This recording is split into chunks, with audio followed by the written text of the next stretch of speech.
연세우유 크림빵 드셔보셨어요? CU에서 작년에 출시한 건데 이거 먹어본 사람들 사이에서 맛있다고 난리가 났었습니다. 그러고 나니까 고대 1905 빵도 나오게 됐죠. 참고로 이 빵은 CU의 PB 상품입니다. 예전까지 PB 상품 하면은 품질을 기대하는 사람은 없었죠. 싼 게 비지떡이란 말이 있으니까요. 근데 이제는 아니죠. PB 상품들이 정말 어마어마하게 늘어났고 연세우유 크림빵처럼 잘 팔리고 있으니까요. 그야말로 PB 상품의 시대라고 할 수 있습니다. 이건 사실 예견된 미래이기도 했죠. 그렇다면 싼 게 비지떡이었던 PB 상품은 어떻게 지금의 자리를 차지할 수 있었을까요? 오늘의 수요 시장 PB 상품 시장입니다. 국내 최초의 PB 상품은 뭐라고 생각하세요? 96년 이마트에서 출시한 E+ 우유입니다. 이마트 측이 우유 기업들에게 ODM으로 제조를 맡기고 그걸 납품받아서 판 거죠. 이게 다른 우유들보다 약 20% 정도 싸서 당시 우유를 사던 사람들에게는 가격적인 메리트로 다가왔습니다. 물론 당시엔 이런 PB 상품을 불신하는 소비자들이 많긴 했죠. 소비자들에게 가격은 돈을 주고 상품을 사는 숫자 이상의 의미가 있거든요. 우리는 일반적으로 상품의 가치에 해당하는 돈을 지불하고 상품을 삽니다. 그런데 가치를 판단한다는 건 대단한 기술과 경험이 필요하죠. 주식이나 부동산 같은 자산만 해도 그 가치를 판단하려고 본인만의 다양한 기법들을 동원합니다. 그리고 이를 통해서 판단한 가치는 절대적이 아니라 각자 다르게 판단하는 상대적인 수치고요. 상품도 마찬가지입니다. 동일한 카테고리인 A와 B라는 상품의 질적 차이와 가치를 판단하려면 해당 상품에 대한 지식과 경험의 수준이 충분히 높아야 하죠. 그래야 적정 가격을 알 수 있으니까요. 근데 세상엔 너무나도 다양한 상품들이 있고 그걸 일일이 판단하기에는 우리는 바쁘고 경험이 부족합니다. 모든 걸 다 알 수는 없어요. 그래서 사람들은 대리적인 요소를 통해서 품질을 가늠합니다. 일단 브랜드가 첫 번째죠. 시장에서 인정받는 브랜드가 붙어있다면 그 상품의 품질과 가치는 높을 것이라 생각하는 거예요. 그 다음으로 활용하는 것이 가격입니다. 사람들은 대체로 품질과 가치는 가격과 비례한다는 것을 알거든요. 아무리 가성비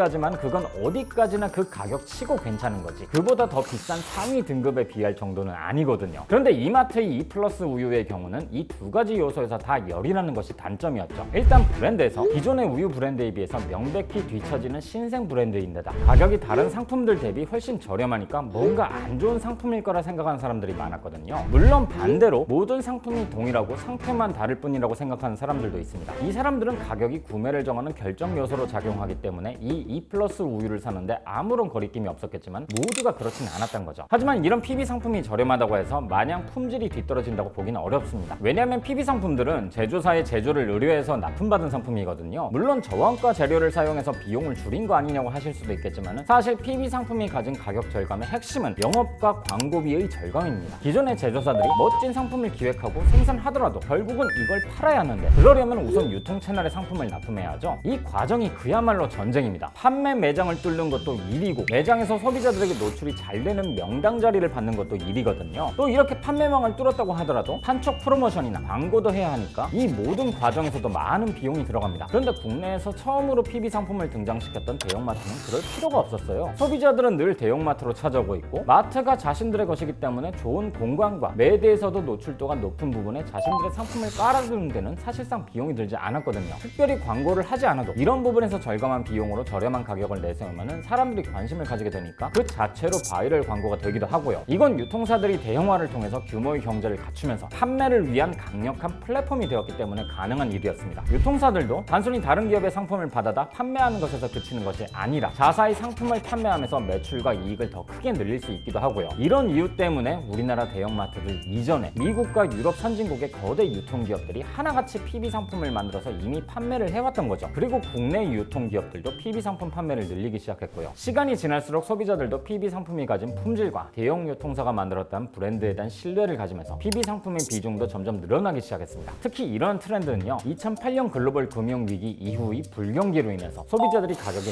민감해지면서 더욱 강세를 보이게 되었죠. 그러다 보니 아예 기존의 PB 상품에서 다변화가 이루어졌습니다. 이마트를 예로 들면요. 아예 가격에만 포커스를 맞춘 노브랜드가 등장하기도 했고 가공식품의 고급화를 추구한 피코크 같은 브랜드가 등장하기도 했어요. 즉 이제 PB 시장에서도 예전처럼 생필품 위주로 저렴하게만 파는 것이 아니라 더 다양한 범위의 상품들을 판매하기 시작했다는 것이죠. 이런 편의점 업계도 크게 다르지 않았습니다. 전국의 편의점 수만 5만 개인데 그 중에서 각각 1만 6천 개가 넘는 점포를 가진 CU와 GS25는 엄청 엄청난 규모를 갖춘 곳이죠. 특히나 편의점은 동네 깊숙이까지 침투했다는 점에서 소비자 침투력도 높기에 개별 영향력은 더 크다고 할 수 있어요. 이를 이용해서 편의점들도 일찌감치부터 다양한 PB 상품들을 출시하기 시작했습니다. 사실 편의점의 역사가 PB 상품의 역사라고 할 수 있을 정도죠. 대표적으로 편의점의 첫 전성기를 이끈 삼각김밥을 꼽을 수 있습니다. 편의점들이 김밥 공장의 제조를 의뢰해서 만든 삼각김밥은 소비자들 사이에서 큰 인기를 얻으며 우리가 편의점을 찾는 이유 그 자체가 되었죠. 이것이 이후에 김혜자 도시락, 백종원 도시락 같은 도시락 열풍으로도 이어졌고요. 편의점의 PB 상품은 일종의 미끼 상품 역할을 했다는 점이 대형마트의 PB 상품과의 차이점이라 할 수 있습니다. 장을 본다는 명확한 목적을 갖고 찾는 대형마트와 달리 편의점은 편의성으로 찾는 곳이기에 사람들이 더 자주 찾고 더 많이 사게 할 유인이 필요하거든요. 그